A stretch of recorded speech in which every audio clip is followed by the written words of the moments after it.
Part 2 is all the aesthetic procedures and the surgeries. Of course they make a lot of difference. उसके अंदर उन्होंने कौन सी surgery कराई है या कौन सा प्रोसीजर करवाया है वो तो उनकी अपनी एक प्राइवेट कॉन्फिडेंशियल बात है, लेकिन हम एज एक्सपर्ट्स जो हमें देखने में लगता है, जो हम समझते हैं कि ये पॉसिबिलिटीज़ हैं, तो अगर हम उनकी बात करें सबसे पहले तो अगर मैं जो फ़ोटोग्राफ दिखाऊंगी उसमें आप देखो वो सिटिंग पॉस्चर है उनका, और ये जो दूसरी फ़ोटो आप देखोगे उसमें उनकी चेहरे की फ़ोटोग्राफ है। तो whatever she has done, she has transformed her from head to toe. तो ऑफ कोर्स वेट मैनेजमेंट की बात तो हो गई, हो सकता है कि उन्होंने वेट मैनेजमेंट के लिए कोई सर्जरीज़ भी की हों या टोन अप करने के लिए, बॉडी को शेप अप करने के लिए कोई सर्जिकल प्रोसीजर्स भी करवाए हों।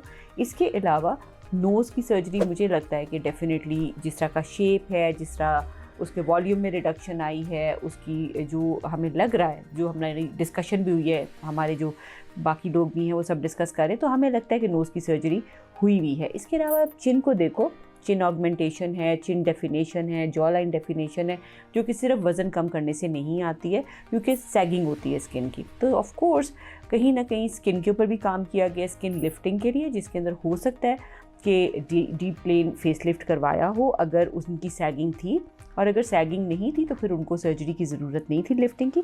फिर शायद जो बाकी प्रोसीजर है, energy based devices, HIFU, lasers, micro needling, इन्होंने उनको बहुत हेल्प किया। और इसके अलावा जो स्किन बूस्टर्स हैं, जब आप वेट लूज़ करते हो, स्किन बूस्टर्स आपको हेल्प करते हैं आपकी सैगिंग को बचाने में, आपकी स्किन को शाइन देने में, आपकी स्किन को ग्लो देने में, और स्किन का हाइड्रेशन लेवल अच्छा रखने में।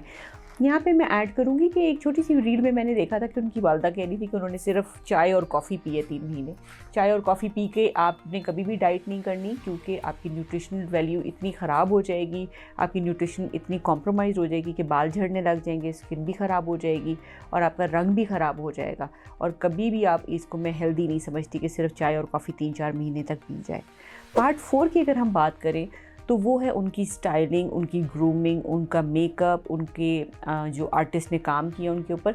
इवन अगर उनकी आईब्रो की शेप देखें तो वो भी बहुत इम्प्रूव्ड है। It is also done because of various procedures, जिस तरह से बोटॉक्स हैं, फिलर्स हैं, सॉफ्टनिंग ऑफ द फोरहेड है, लेकिन उसके बाद उस पर मेकअप भी बहुत अच्छा हुआ है। तो hats off to her stylist and her makeup artist. And then number 4 is the technology.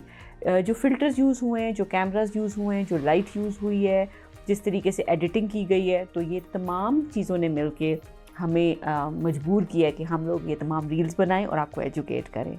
So we'll talk about it in our YouTube channel as well. Thank you, stay tuned.